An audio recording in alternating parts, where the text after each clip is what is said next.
Now, the G20 summit set to kick off on the 9th of September in the Indian capital, New Delhi. Prime Minister Narendra Modi has laid the agenda out for the summit, writing a newspaper column published in the leading Indian dailies. And in this article titled, "Taking G20 to the Last Mile, Leaving None Behind," the Indian Prime Minister talks about three important changes in the post-pandemic world order. First is the shift away from GDP-centric to a human-centric world. Second is recognizing the importance of supply chain resilience. And finally, the need for multilateralism and reforms in the existing global institutions. Prime Minister Modi says India's G20 presidency has played the role of a catalyst in these shifts, keeping the needs and aspirations of developing countries in focus. The Prime Minister talks about democratizing climate action, equitable technological benefits, women-centric growth and dismantling global barriers. And with this, the Prime Minister lays India's agenda for the G20 summit. Nigerian President Bola Tinubu is among the first state heads to arrive in India ahead of the G20 summit. In India, he met a range of investors, securing nearly $14 billion of pledges from Indian investors. Separately, Nigeria also approved a $1 billion partnership agreement with the Indian government to help the Defence Industries Corporation of Nigeria attain 40% self-sufficiency in local manufacturing in 3 years. Meanwhile, preparations are in the final phase in New Delhi as other world leaders will start to arrive in just a few hours from now. Various security teams ranging from bomb squads to airspace protection teams are conducting their final drills as India gets ready to play host to allies, friends and leaders from 20 of the most powerful economies in the world.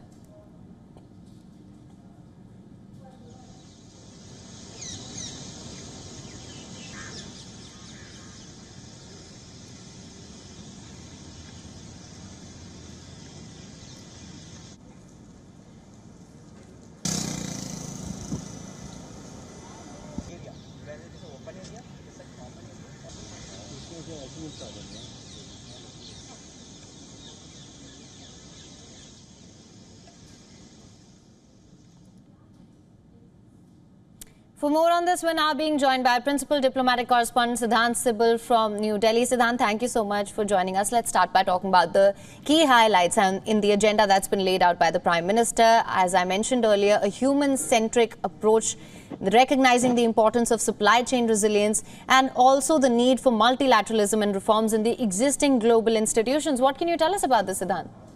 Well, these are something that India has been focusing on. Multipolarity has been the buzzword for Indian diplomacy. In fact, the Indian Prime Minister just a few hours ago at the India-ASEAN Summit talked about the need for multipolarity. Now, supply chain resilience is something that has been much talked about. Indian External Affairs Minister, since COVID pandemic, has been talking about diversifying the need of supply chains. But with the significant outcomes of the article which we have seen today in leading newspaper, is India proposing Global Biofuels Alliance. Now, this is for the first time, perhaps the Indian Prime Minister has talked about such an alliance, and he has significantly talked about that how India proposed the International Solar Alliance in 2015.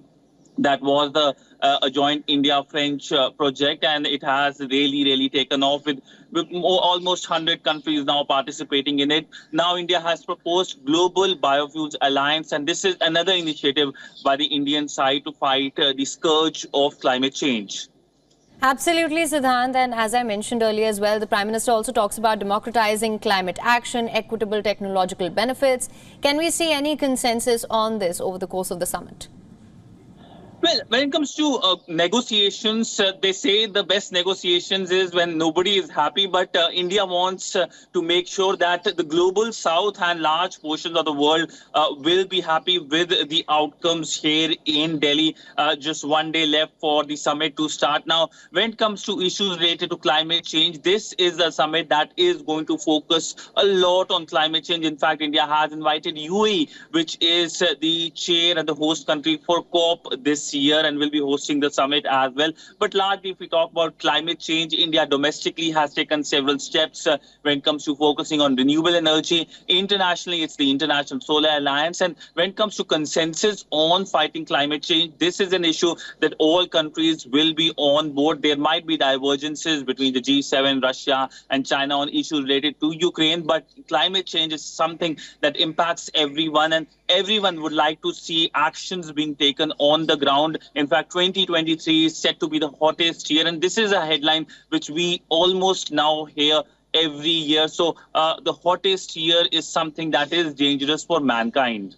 Right. Well, Siddhant, thank you so much for bringing us the latest on this. WION is now available in your country. Download the app now. Get all the news on the move.